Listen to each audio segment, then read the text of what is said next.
로마서 9장 19절부터 24절 읽겠습니다.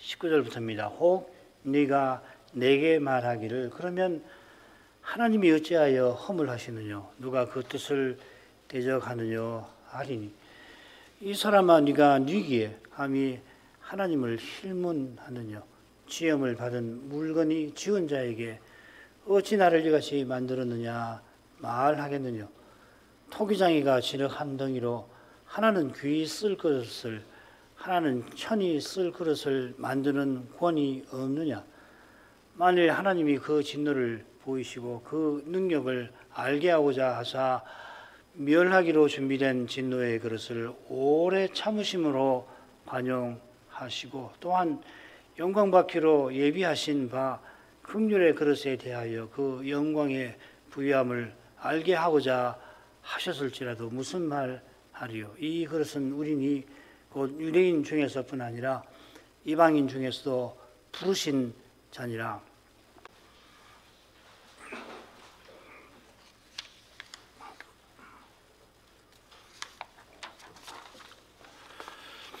사도가 동족의 구원을 위해서 자기가 그리스도에게 끊어지는 그 저주도 받고자 했을 그때에 하나님께서 사도의 간구에 틀림없이 응답하셨습니다. 하셨을 것이 아니라 틀림없이 응답하셨습니다. 응답하신 사실이 우리가 지금 살피는 말씀에 드러나고 있습니다. 이는 이 다니엘 사건을 떠오르게 합니다. 다니엘이 큰 전쟁에 관한 일을 깨닫고서 그 전쟁이 언약 백성에 미칠 두려운 결과를 생각하고는 하나님께 간구를 하죠. 그럴 때 하나님께서 이 천사장 아마 가브리엘 같은데 가브리엘 통해서 즉각 대답을 주셨습니다. 물론 다니엘이 20하루 지나서 그 대답을 듣지만 하나님은 즉시로 가브리엘을 보내셨습니다. 페르시아와 이어 등장하는 헬라와 로마 제국에 일어날 일들을 알려주시면서 그 일들을 통해서 하나님이 약속대로 마침내 메시아를 보내실 거라 약속을 하셨습니다. 비슷하게 바울 사도가 동족의 문제로 괴로워하며 기도할 때 동족은 필시 자기 아내도 있을 거고 친족도 있을 텐데 얼마나 괴로워하며 기도할 때 하나님께서 그 문제를 풀어갈 말씀을 내려 주셨습니다. 그게 하나님의 말씀이 결코 폐하여지지 않았다 하는 이 사도의 선언에 잘 드러납니다. 하나님께서 약속의 자녀를 통해서 언약을 틀림없이 이루어 오셨고 심지어는 약속의 자녀가 나기도 전부터 그 일을 리브가에게 알리셨습니다. 이 사실은 야곱이 언약의 이 약속의 자녀로서 언약을 이룬 그 일이 하나님 은혜와 사랑에 있다 하는 것을 가리키고 있습니다. 야곱보다 이삭이나 특별히 아브라함이 언약 이루는 일에 있어서 분명히 낫습니다. 그러나 아브라함도 스스로는 야곱처럼 언약을 여러 번 허물 뻔하였습니다. 구원은 오직 하나님의 사랑과 은혜에 있습니다. 그 사랑에서 사도는 저주까지 받고자 하던 문제의 해답을 발견합니다. 그리고 그 사랑이 사도들어 이 자기가 그리스도에게 끊어지기를 원한다는 소원까지 품게 만든 것입니다. 그래서 사도가 틀림없이 답을 얻은 것입니다. 이런 사랑을 맛보지 못한 이들이 하나님의 선택에 항의합니다. 사도는 두 개의 항의를 다루었는데 지난 시간 첫째 항의를 살폈죠. 이제 둘째 항의로 가십시다. 19절 읽겠습니다. 혹 네가 내게 말하기를 그러면 하나님이 어찌하여 허물하시느냐 누가 그 뜻을 대적하느냐 하리니 할 것이니 그 말이죠. 이걸 봐서 둘째 항의가 이런 항의가 있을 것을 예상하고서 사도가 다루는 것 같습니다. 이미 사도가 받은 항의들을 보면은 이런 유의 항의는 얼마든지 제기될 것입니다. 짝을 이루는 대목으로 3, 4장으로 가보면 사도의 교훈을 비틀어서 나의 거짓말이 하나님의 참되심을 더욱 드러낸다면 그러면 어찌 나도 죄인처럼 심판을 받으리요 항의합니다. 심지어 어떤 이들은 바울이 그렇게 가르쳤다고 비난을 합니다. 이렇게까지 비난하는 것은 사람이 얼마나 부패했는지를 잘 보여주는 것입니다. 그렇게 부패한 인생은 심히 어두워서 저 하늘의 일들을 알지 못합니다. 심지어 지금 사도가 전한 교훈은 하늘들의 하늘도 감히 모시지 못하는 삼위 안에서 정하시는 일, 하늘에서 정하는 정도가 아니라 하늘보다도 비할 수 없이 높으신 하나님 안에서 정하시는 일에 관한 거 아닙니까? 이런 신비한 일이 있다는 것을 들었으면 마땅히 시인하고 그런 다음에는 그 일에 관해서 어떻게든지 깨닫기를 겸손히 구해야 옳을 것입니다만은 사람이 그렇게 해야 될 거 아니에요.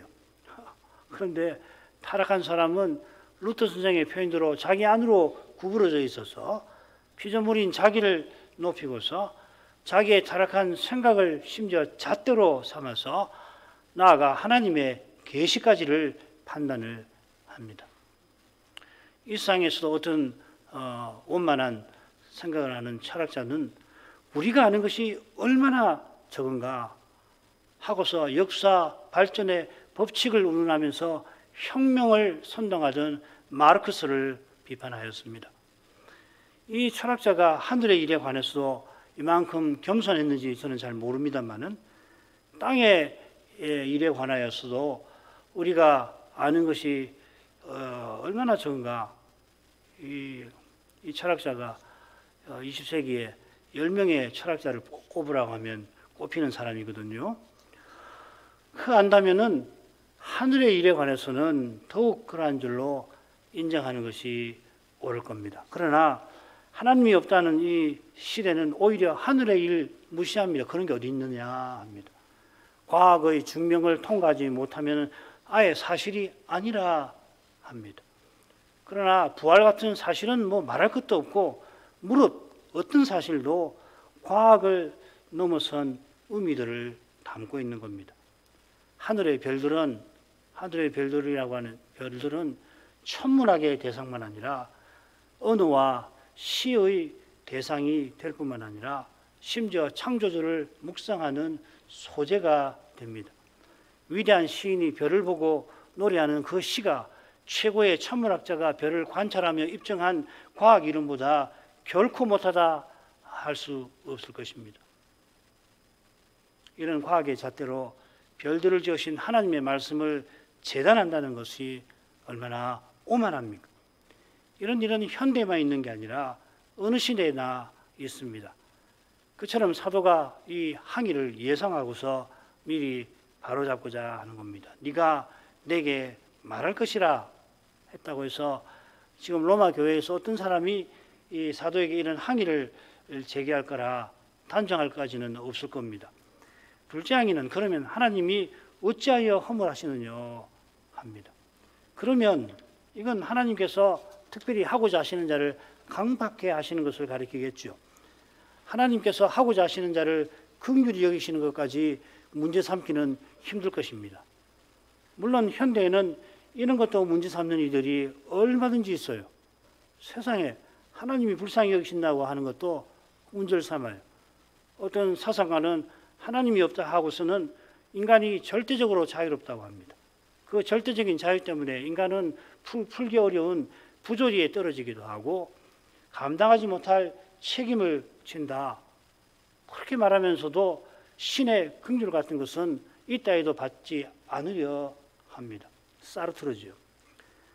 제가 과문에서 사도시대에 이런 사상이 있다는 말을 들어보지 못했습니다만은 필시 항의하는 사람은 하나님께서 바로를 강팍하게 하셨는데 그의 강팍함을 어떻게 허물하실 수 있느냐 따지는 겁니다. 이 허물한다는 표현이 이 히브리서에서는 하나님께 사용됩니다. 하나님께서 옛 언약 백성을 허물하십니다. 하나님은 옛 언약 백성, 자기 백성이라도 그들의 죄를 못 본 죄 하시지 않습니다. 그분은 심지어 먼저 하나님의 집, 자기 집에서부터 심판하신다 하셨습니다. 베드로전서 4장 17절이죠. 그처럼 하나님께서 죄인을 구원하려고 자기 모든 것을 아끼지 않고 내어주시는 아들을, 그런 아들을 아끼지 않으셨습니다. 죄문대를 다루시느라고. 이처럼 하나님께서 의로우신 까닭에 죄인을 의롭다고 하실 수 있는 겁니다. 죄인을 의롭다 하시는 하나님은 지극히 의로우십니다. 예수님께서 나의 하나님 어찌하여 나를 버리셨나이까 하신 것처럼 하나님은 인생의 죄를 철저히 심판하실 텐데 그리스도께 심판을 내리신 거 아니에요? 그렇게 의로우신 하나님께서 어떻게 순종하려고 하는 일을 순종 못하게 하실 수가 있겠습니까? 바로가 어떻게든지 하나님의 뜻을 받들려고 했는데, 아니 하나님의 뜻을 전달받고는 이 어떻게 해야 되나 전전긍긍하는데 하나님께서 그런 것을 강팍하게 만들어 버리신 겁니까? 성경을 출애굽기를 정직하게 읽는 사람이라면 결코 그렇다 말 못할 것입니다. 오히려 하나님은 몇 번이고 모세를 보내고 또 보내셨고 바로가 그 뜻을 받들도록 이적들을 행하고 또 행하셨고 그래서 받든다고 했잖아요. 그런데도 희한하게도 바로는 더욱 간팍해졌습니다. 그가 이미 사탄의 종이 되어서 하나님 백성을 멸망시키려 했던 것처럼 그가 더욱 강팍해진 것은 이 악한 자의 꾀임에 놀아난 것이고 그렇게 악하게 놀아난 것은 다른 게 아니라 자기 안에 바로 안에 죄가 가득한 탓입니다. 바로가 홍해 바다에서 자기 군대와 함께 수장되었는지 저는 모릅니다만은 나중에라도 죽은 직후에 하나님 앞에서 그는 아무 말도 못했을 겁니다. 말할 기회조차 주어지지 않을 것입니다. 하나님의 처분을 그는 그대로 따를 수밖에 없습니다. 하나님 앞에 서면 어쩔 수 없어요. 이미 죽는 것이 처분을 받은 거고 그분 앞에 있으면 정해진 처분을 그대로 받는 수밖에 없어요. 회개할 수 있는 기회는 말씀이 들리는 그 시간뿐입니다. 우리 하나님은 죄악을 기뻐하는 신이 아니시니 악이 주와 함께 유하지 못합니다. 하나님께서 모든 것을 예정하시지만 죄와 악을 만드신 분이 아닙니다. 그분은 선한 것만 만드신 분이십니다.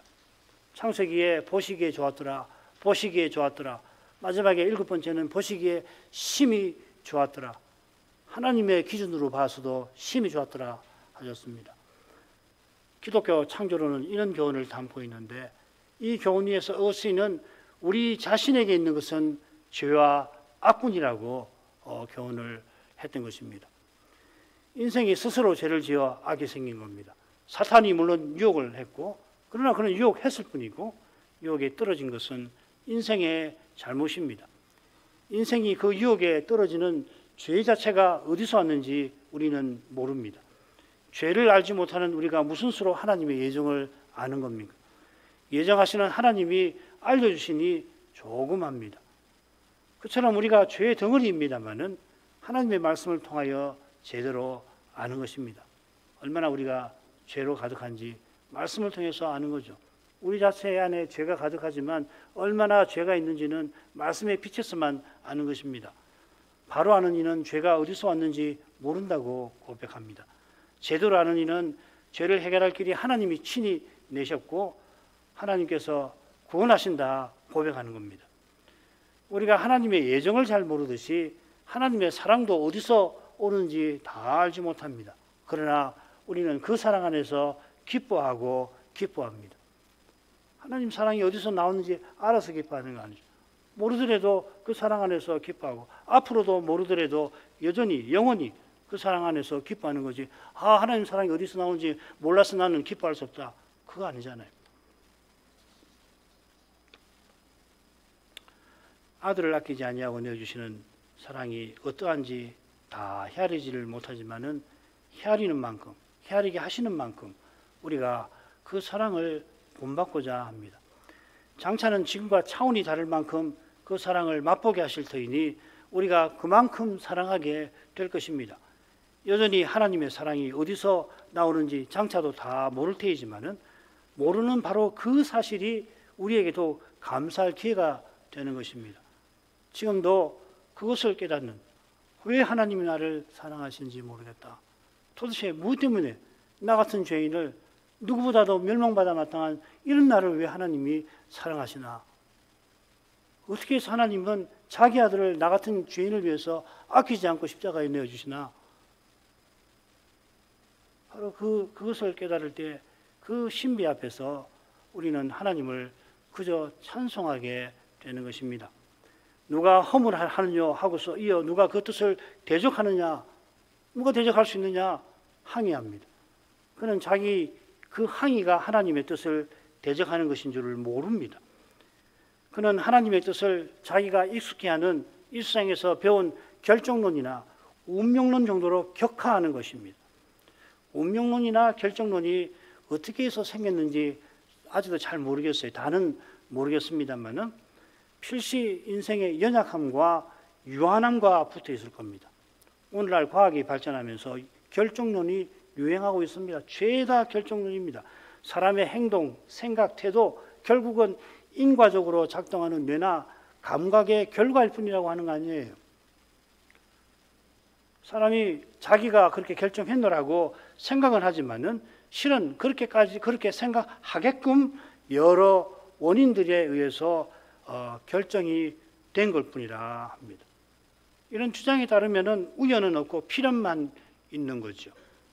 그런데 역설적으로 이 주장 자체가 필연적이지 못하고 겨우 개연적일 뿐입니다. 무슨 말이냐면 지금까지 과학의 실험대로 이루어졌다 하더라도 앞으로도 그렇게 되려는 보장이 그 실험에서는 나오지는 않는 거예요.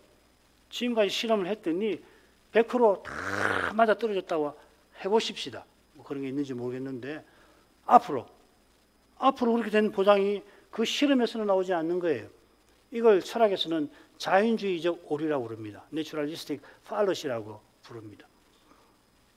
이건 뭐 기독교 철학에서 이야기하는 게 아니라 세상 철학자들이 하는 이야기예요. 과학적 실험에서 실험을 아무리 하더라도 무한히 할 수 없는 거 아니에요?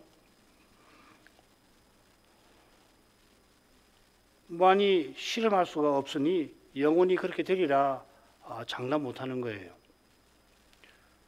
이런 엄연한 사실 때문에 고대로부터 운명론이 등장했을 겁니다. 지금까지 늘 그랬던 것처럼 이번에도 그럴 줄 알았는데 전혀 예상치 못한 일이 일어납니다.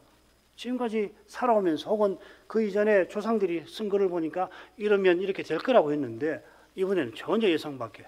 그래서 나라가 망하고 자기 집안이 망하고 자기의 명예가 실추되고 뭐 이렇게 된단 말이죠.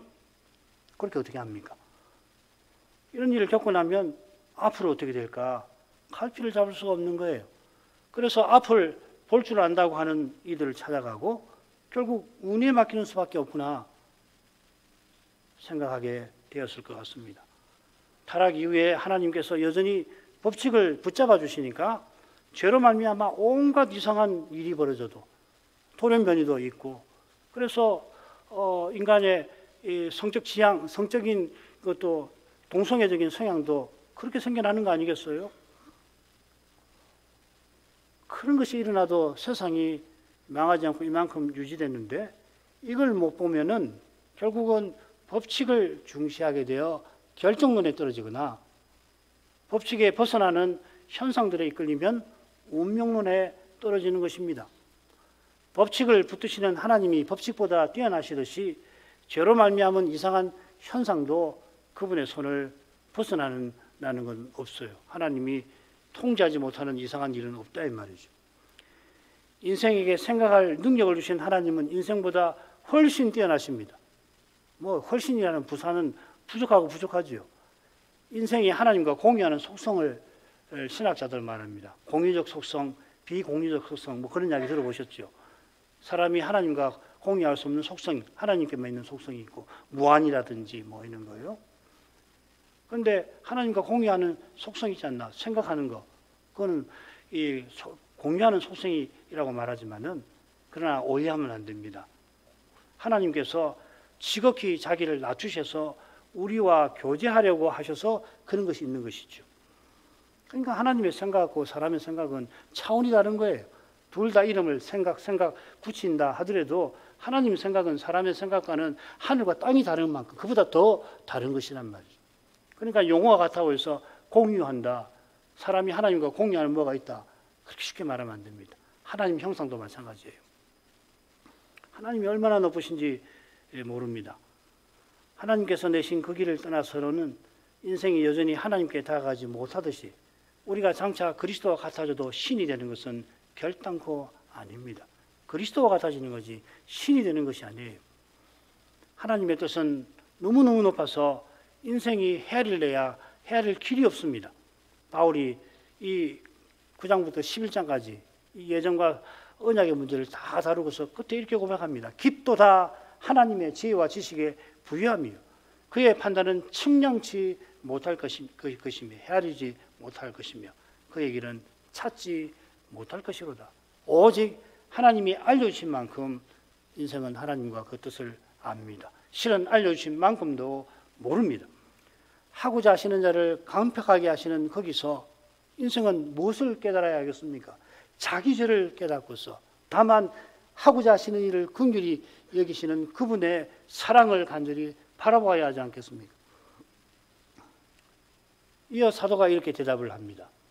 이 사람아 네가 뉘기에 감히 하나님을 실문하느냐? 지음을 받은 물건이 지은 자에게 어찌 나를 이같이 만들었느냐 말하겠느냐? 토기장이가 지륵 한 덩이로 하나는 귀 쓸 그릇을 하나는 천이 쓸 그릇을 만드는 권이 없느냐? 사도가 계속해서 같은 교훈을 방금 말씀드린 교훈을 베풀고 있는데 여기 이 사람아 이렇게 새겼는데 오 사람이여 이렇게 되었습니다. 이라는 말은 없고요. 사람아 너는 누구냐 이렇게 반문합니다. 사람이 대체 누구인지 하나님 앞에서 생각하도록 이끄는 겁니다. 네가 뉘기에 감히 하나님을 힐문하느냐 했는데 이 힐문이라는 말은 대꾸한다, 쟁론한다 하는 뜻입니다. 우리나라 말로 힐문은 트집을 잡아 따져 묻는 것이라고 되어 있는데 사전에 이게 사도의 의중을 잘 담은 표현 같습니다. 이게 신구약 성경에 5번밖에 나오지 않는데요. 2번 욥기에 나옵니다. 욥기 잘 아시죠? 욥의 친구들이 찾아와가지고서 위로한다고 와가지고서는 욥의 말을 듣고는 네가 잘못해서 하나님이 너를 징계하시는 거 아니냐 주장을 하죠. 그래 욥이 반문을 합니다. 거기 책망이를 반문하니까 친구들이 욥의 반문에 대답지 못했다 이 말입니다. 힐문하지 못했다, 대꾸하지 못했다 그 말이죠. 그런 욥이지만은 그 욥기 39장부터입니까?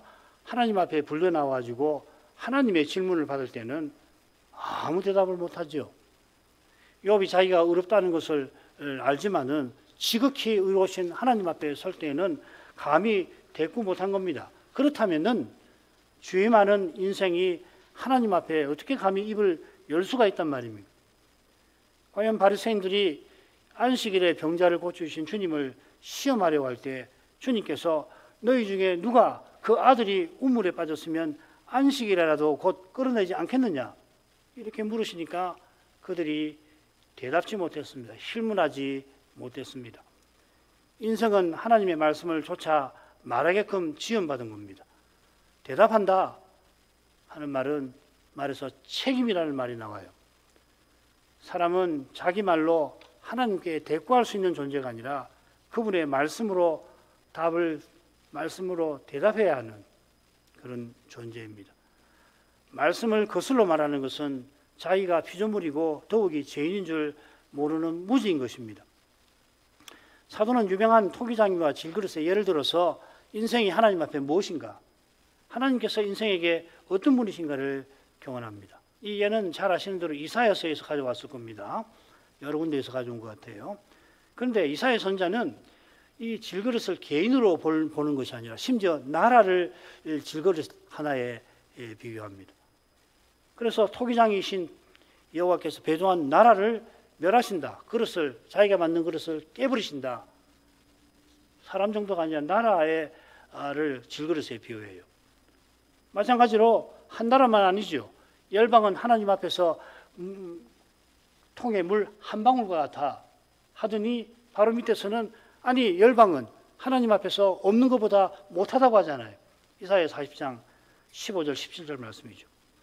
모든 열방 온 세상도 하나님 앞에 아무것도 아니라면 죄로 말미암아 없는 것보다도 못하다면은 한 개인이야 말할 게 없지 않습니까? 개인의 영혼이 천하보다 귀한 이유와 근거가 그 개인에게 있는 것이 아니라 오직 구원하시는 하나님께 있는 거예요. 인생이 천사보다 하나님을 가까이 하는 것은 오직 하나님의 사랑에 있는 겁니다. 그 사랑을 받을 자격이나 이유가 사람에게 있지 않습니다. 천사에게 없는 이 몸뚱아리를 가졌다고 해서 우리가 천사보다 더 자격이 있다 말할 수 없는 거 아니에요. 오히려 반대지요. 이 몸이 없는 천사가 이 몸이 있는 우리보다도 하나님 일을 훨씬 잘하잖아요. 그런 면이 있으니까 이 몸뚱아리 때문에 천사보다 낫다고는 말 못하는 거 아니냐 말이죠. 우리가 스스로 우리 것이라고 주장할 수 있는 것은 하나님의 심판과 저주를 받아 마땅한 것뿐입니다. 그것은 내 것이라고 주장할 수가 있을 겁니다. 그런 점에 비추어서 하나님께서 토기장이가 질그릇을 원하는 것처럼 원하는 대로 만드는 것처럼 인생을 대하신다는 사실을 살펴야 하겠습니다. 아마도 성숙한 현대인은 이런 비유에 심기 불편할 겁니다만은 장성한 신자는 하나님을 토기장이에 빗대는 것조차 그분 앞에 송구하게 생각할 겁니다. 토기장이와 토기의 간격보다 하나님과 인생의 간격이 훨씬 큽니다.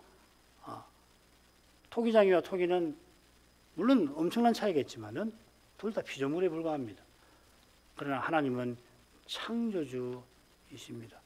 우리가 창조주 쉽게 말하지만 창조주는 우리가 상상할 수 없는 분이에요. 쉽게 말해서 만드신 만물을 다 조사한다고 해서 창조주를 다 아는 거 아니죠. 창조주는 온 세상보다 더 크신 분이에요. 비할 수 없이. 그는 하나님을 우리가 모셨지 않습니까? 우리가 무슨 수로 모십니까? 하나님이 성신을 우리 안에 내주해 주시는 것이 얼마나 낮아지신 것입니까? 그게 언약 아니에요. 우리 신앙고백서는 바로 그걸 가리켜서 하나님과 우리의 간격이 심히 크다고 표현을 했습니다. 하나님이 무한하시면은 그 간격 역시 무한한 거 아니에요? 뭐 수학을 끌어들이지 않더라도 충분히 짐작하실 것입니다. 이런 하나님께서 우리와 관계를 맺고 사귐을 갖기 위하여 얼마나 낮아지셨나. 죄 없던 아담과 언약을 맺기 위하여 심히 낮아지셨다면 죄인과 사귐을 갖기 위해서는 얼마나 더 낮아지셨겠습니까? 죄인이 아무리 많더라도 이 사귐을 위해서 조금도 보태는 것이 없고 오히려 더 장애만 될 뿐인데 하나님이 자기 아들을 아끼지 않고 내어주신 사랑으로 그 장애를 극복하신 것입니다. 바로 그 사랑에 오늘 우리의 예배도 있는 겁니다. 이 사랑을 맛본다면 크신 영광을 찬송하지 않을 수가 없습니다. 어떻게 사람을 그릇에 빗대는가? 사람은 의지가 있고 의식이 있는데 재주가 있는데 그릇에 빗대는가? 불쾌하게 여기는 마음은 자기를 높이는, 심지어 자기가 하나님 마냥 된 것처럼 높이는 이에게만 일어나는 겁니다. 과연 사도는 자기를 질그릇이라고 고백합니다. 우리가 이 보배를 질그릇에 가졌으니 이는 능력이 심히 큰 것이 하나님께 있고 우리에게 있지 아니함을 알게 하려 함이라. 질그릇이 무슨 발이 있어서 보배를 옮깁니까? 손이 있어서 갖다가 전달합니까? 그것이 아니듯이 주님이 아무 자격 없는 자기를 사도로 세우고 쓰셨다고 고백하는 겁니다. 이런 고백에 일치하게 21절에서 토기장이가 진흙 한 덩이로 원하는 대로 쓸 그릇을 만드는 사실을 들어서 하나님이 얼마나 높고 권세 있는 분인지를 교훈하는 겁니다. 이어지는 내용에 좀 더 살펴보십시다. 만일 하나님이 그 진노를 보이시고 그 능력을 알게 하고자 하사 멸하기로 준비된 진노의 그릇을 오래 참으심으로 관용하시고 또한 영광 받기로 예비하신 바 긍휼의 그릇에 대하여 그 영광의 부요함을 알게 하고자 하셨을지라도 무슨 말하리요. 토기장이와 견줄 수 없는 권세를 하나님이 지니고 계시는데, 그처럼 하나님은 토기장에게서 나올 수 없는 사랑을 지니고 계십니다. 여기 이제 이 사랑을 전하지 않아요. 22절에 사도는 하나님께서 진노의 그릇을 오래 참으심으로 관용하셨다, 참으실 수 있는 만큼 참으셨다 강조합니다. 번역대로 하면 하나님이 진노의 능력을 알게 하려고 오래 참으셨다 이렇게 읽히는데, 그보다는 그 능력을 알게 하고자 하실지라도 이렇게 새기는 게 낫습니다. 얼마든지 이렇게 문법적으로 새길 수 있어요. 분사거든요. 토기장이도 어떤 그릇은 부수기가 아까워서 보고 또 보기도 할 겁니다. 그러나 그릇이 토기장이에게 무슨 대단한 손해를 끼친다든지, 또 토기장이를 심하게 화나게 하는 건 아닐 겁니다. 저는 잘 모르지만은 그 통이 만드는 도예가가 그릇 하나 때문에 막 화가 나가지고서 이 그릇이 나를 왜 이렇게 화나게 하는가, 그런 경우도 있는지 잘 모르겠어요. 그러나 죄인은 그렇지 않습니다. 게다가 지금 사도가 다룬 죄는 보통 죄가 아닙니다. 바로는 이스라엘을 전멸시키려고 했습니다. 언약 백성이 그의 앞에 얼마나 많은 고통을 맛봤는지 모릅니다. 그런 그를 여호와께서 참고 또 참으셨습니다. 바로만 특별히 오래 참으신 게 아닙니다. 주님 시대의 바리새인들은 또 얼마나 오래 참으셨습니까? 그들의 누룩에 얼마나 많은 언약 백성이 그릇된 길로 갔고, 그 결과로 여호와께서는 사탄에게 얼마나 수치를 당하셨겠습니까? 그처럼 하나님께서 오래 참지 않으셨다면은 어스님 말대로 우리는 전부 지금 지옥에 가 있을 겁니다. 그런 사랑이 있어 택하신 자들이 구원에 이른 것입니다. 같은 사랑은 물론 아니겠습니다만은 진노의 그릇도 하나님은 길이 참으셨습니다. 길이 참으시면서 하나님은 날마다 하나님의 해를 비추시고 때때로 비를 내리셨습니다. 결실기가 되면 큰 기쁨을 그들에게 안겨주셨습니다. 이런 일은 틀림없이 하나님의 일반적인 호의요 은총이라고 할 것입니다. 이런 호의를 매 순간 누리면서도 어떤 이들은 하나님을 떠나 살 뿐만 아니라 심지어 대적합니다. 하나님을 떠나 사는 것도 작은 죄가 아닌데 호의를 베푸시는 그분을 대적하는 것은 실로 무서운 죄입니다. 무거운 죄입니다. 이런 이들을 가리켜서 멸하기로 준비된 진노의 그릇이라 사도는 부릅니다. 여기 보면 사도가 진노의 그릇은 준비된 것이라고 수동형을 쓰고, 긍휼의 그릇은 준비하신, 하나님이 준비하신 것이라고 부릅니다. 잘 모르겠어요. 왜 이렇게 하나는 수동태로 하면 주어가 모호해지잖아요. 이게 참 어려운 문제예요. 하나님이 하셨다, 준비되게 하셨다 하면은 유기론을 강조하는 건데요. 왜 이렇게 표현했을까? 이런 데서도 우리 인생이 죄의 근원을 알지 못하는 그런 사실이 넌저시 드러나는 겁니다. 장차 천국 가지 않으면은 이 문제에 대해서 아무도 단정 못할 것 같아요. 참 죄는 그 끝을 알 수 없는, 그 밑을 알 수 없는 신비한 것입니다. 하나님께서 틀림없이 하고자 하시는 자를 긍휼히 여기시고 하고자 하시는 자를 강팍하게 하십니다마는, 하나님이 그리하실 때 우리 인생이 다 헤아리지 못하는 면이 틀림없이 있고, 바로 그 점에서 하나님의 거룩한 사랑이 은은히 드러나는 듯합니다. 사도가 심지어 그런 일에서도 하나님은 오래 참으신다 강조하고 있습니다. 하나님께서 멸하기로 준비된 진노의 그릇을 오래 참으심으로 관용하셨는데, 그 목적이 23절에도 이어집니다. 그 목적은 긍휼의 그릇 위에 그 영광의 부요함을 알게 하시는 것입니다. 진노의 그릇도 오래 참으시는 하나님이시니 긍휼의 그릇은 얼마나 사랑하시겠습니까? 그 영광의 부요함을 알게 하였다 하셨는데, 그 영광의 부요함은 다른 거 아니라 그 긍휼의 풍성함일 것입니다.